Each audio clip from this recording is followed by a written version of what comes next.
Got it. Nailed it. Nailed it. Okay.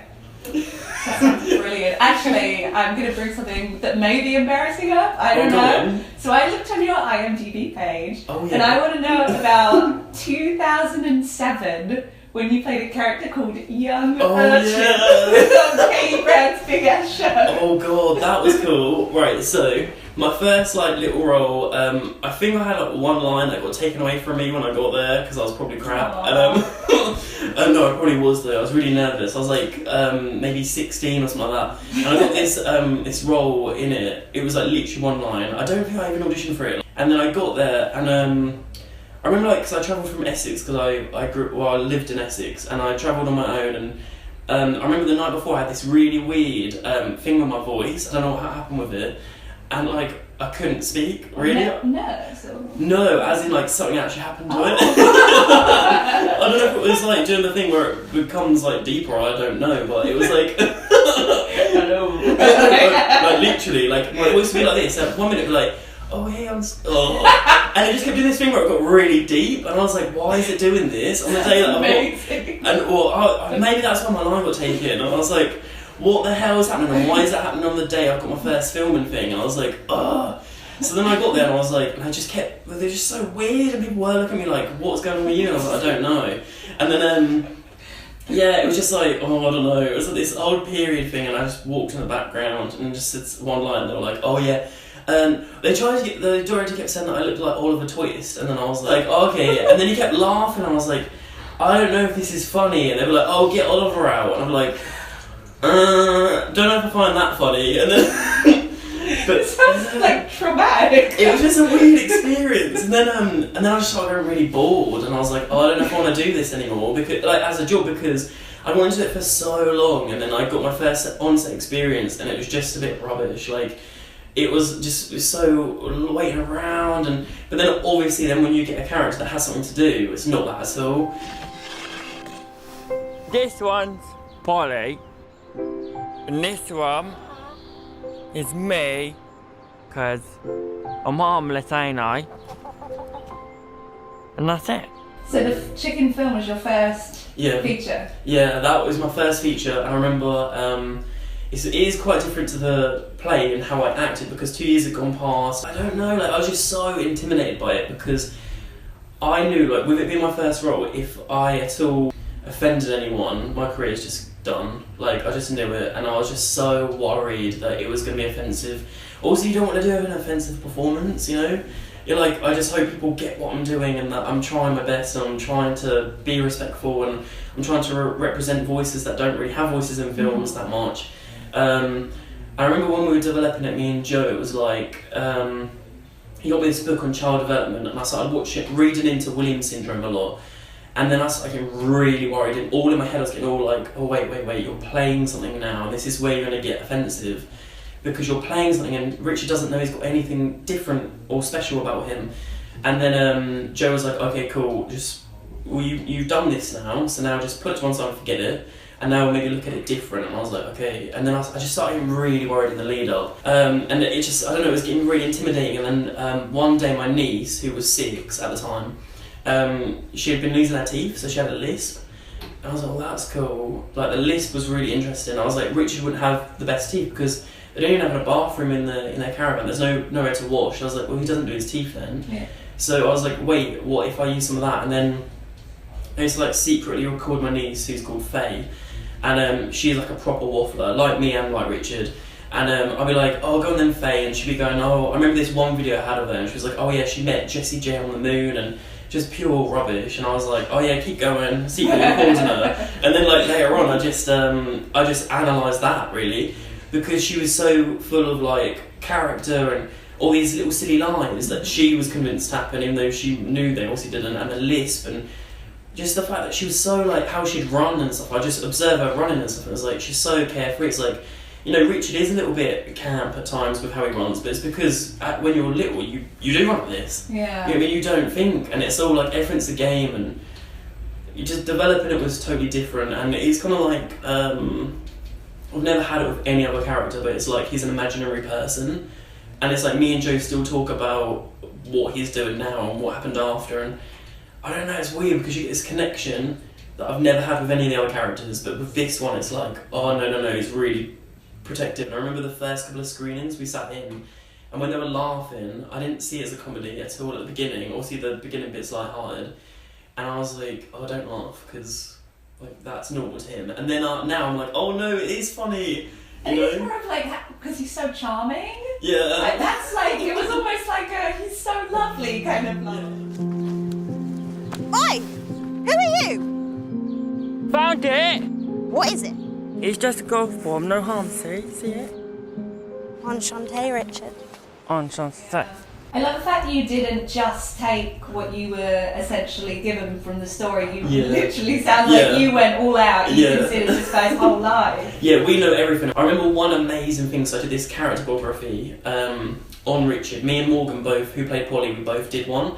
And we kind of matched, so every year that we were alive, we matched up the same memories, but obviously his would be like a more realistic version. Mine's kind of this like, I look at everything positive. And I remember in our character biographies I had this one thing, because we needed to know where we started. We needed to know like, why are we in a caravan, where's the car, why were we here, all this kind of stuff, because otherwise you're going to see so many faults in the performances.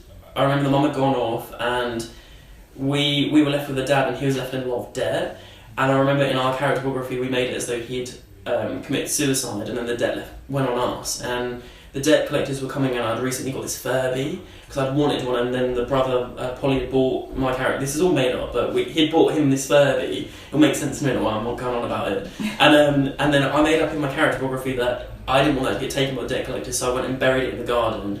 And then when they'd left, I went and dug it up again.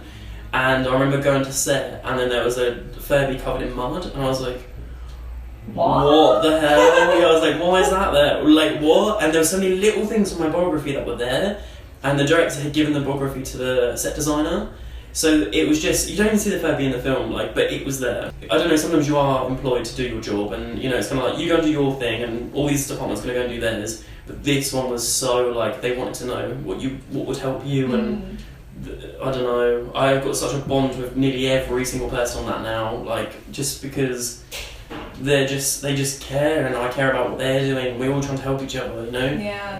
Yeah. So in terms of the actual chicken, Fiona. Yeah.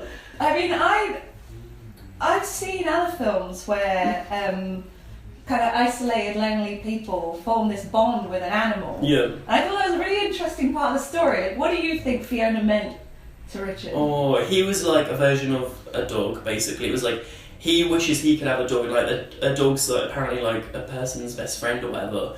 And I think that he was trying to get that from her.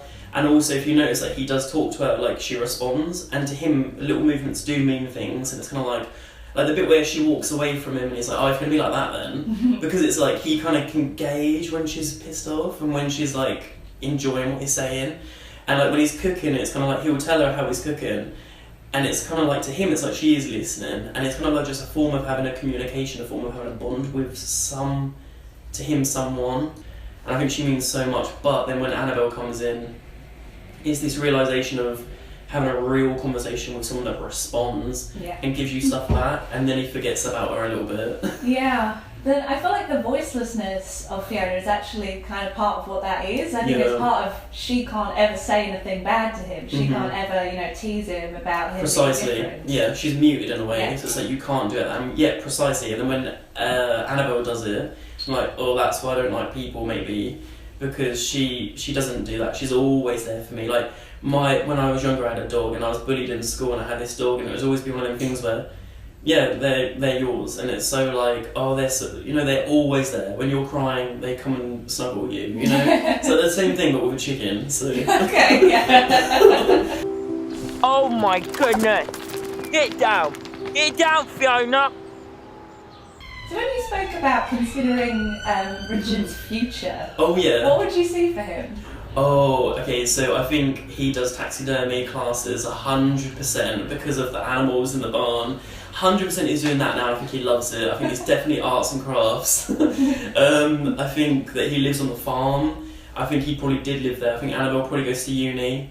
This is so like far-fetched, but yeah, I think Annabel gets to uni, I think he does live there. So I think he's got 2 dogs, I think he does do farming, which isn't really, but it's just kind of helping out. We were saying that we think he would love a job in somewhere like the local supermarket, being like, oh, what can I help you with, and like wanting to help people. I reckon he probably does drama as well. So yeah, I've got all that in my head. Wow. And what about Polly? Oh, I don't know completely because that's in Morgan's head, but I know what Joe wants. I think Joe thinks he's the person that you might see on the street, like probably right now, in London begging for money that people kind of walk past and don't notice. Because the thing is, he's not a villain at all because he's so damaged. It's just not as obvious as Richard because Richard gets hit, so you see the damage there and then. I mean, maybe after watching that film, people might meet these kind of people in real life and have more sympathy than they might have had before. Is that kind of a goal of the film? I think, well, I can't speak for Joe, but for me, 100%. I really want people to kind of go, when people are acting, you know, maybe they're stealing or whatever they're doing, I just want people to kind of go, they've just had such a different path and it's unfortunate and you need to just care a bit more. And again, that's a story that's very rarely told. That you don't see many films dealing with these kind of issues. No, and the fact that like I can't remember, I think Joe had read a book or something like that and he had read like a true life story that was very similar, and it's kind of like, they never get told because they're such like subjects, and it's kind of like you don't know how to, you've got to be very careful handling it. It's mega intimidating. I think like for a director to take that on for his first film, I'd be like, and for an actor. And Morgan's just incredible. The bit where he shakes me and is like, be a man, not scripted. Him and Joe like did this whole improvisation thing where they're like, let's not tell Scott and just do it to him. But I love that, so Joe knows that about me. I'm assuming the punching was scripted.